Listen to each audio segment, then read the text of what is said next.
Naalerto na ang gobyerno sa inaasahang pagtaas ng kaso ng leptospirosis sa bansa. Dahil na rin sa kabi-kabilang ulat ng pagbaha. Batay po sa datos ng DOH, umabot na sa mahigit 3,000 ang naitalang kaso ng leptospirosis simula yan January hanggang July 19. Mahigit 1,000 dyan ang naitala mula June 8 o isang linggo matapos ideklara ng pag-asa ang panahon ng tag-ulan noong June 2. Kaya paalala po ng Health Department, kinakailangan agad na magpakonsulta sa health center oras na malubog sa baha para masuri ang pasyente kung kailangan ng uminom ng gamot lalo't nakamamatay po ang leptospirosis.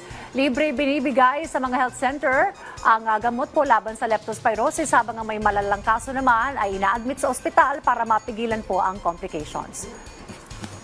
So mga sakit, yung mga wild diseases, no, yung waterborne illnesses, lepto, yung mga napalusong sa baha or madalas nasa baha, mabahaing lugar, lalo na kung may sugat, huwag kayong mag-self-medicate, magkonsulta sa pinakamalapit na health center. Kasi kung nakitreat na sila dito, hindi na kailangang hospitalized.